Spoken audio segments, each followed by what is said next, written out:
Salut les gars, j'espère que vous allez bien partout où vous êtes, je vous aime, bienvenue encore. Aujourd'hui je vais parler quelque chose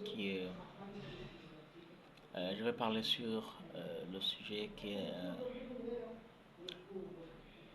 les MGF, les mutilations génitales féminines, les mutilations génitales féminines. Pourquoi? Euh, je veux parler, je veux que il soit la fin.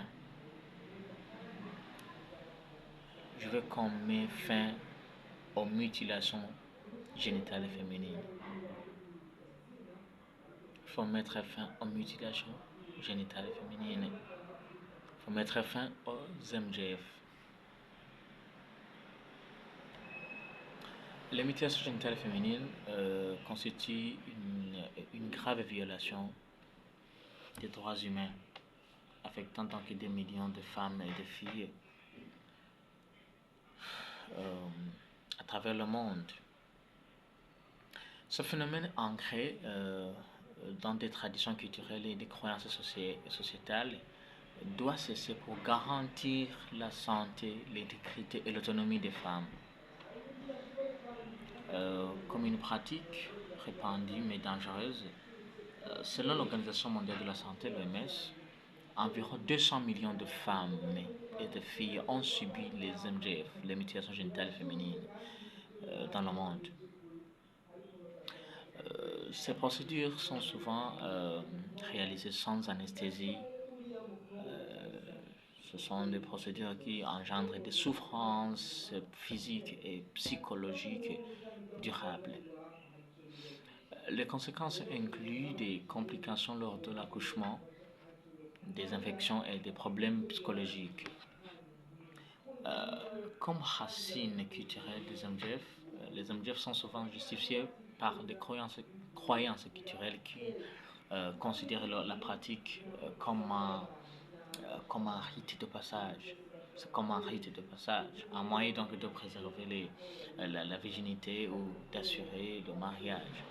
Ces arguments, donc, bien que profondément enracinés, euh, ils ne justifient en rien la souffrance infligée aux filles.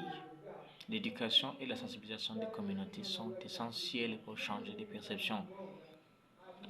Euh, les actions nécessaires pour un changement durable, je proposerai le renforcement des lois. Les gouvernements doivent adopter les législations claires interdisant les MGF avec des sanctions, les sanctions appropriées pour ça. Les sanctions appropriées pour ça, juste pour dissuader cette pratique. Euh, il y a aussi la sensibilisation et l'éducation. Il est donc crucial de mener des campagnes de sensibilisation pour éduquer les communautés sur les dangers des MGF et donc promouvoir les droits des femmes et des filles. Il faut un soutien aux victimes. Des services de santé et de soutien psychologique doivent être accessibles pour les femmes et les filles. Ah oui. Euh, les services de santé et de soutien, euh, le soutien qui est psychologique, ces services doivent être accessibles aux femmes et les filles. Les filles, mais aussi les femmes et les filles qui peut-être ont subi les MGF, ayant subi les MGF. L'engagement des leaders communautaires, l'implication des leaders religieux et communautaires est essentielle pour modifier les normes sociales et encourager donc le rejet et le regret, non, plutôt le refus, le rejet, le refus des MGF.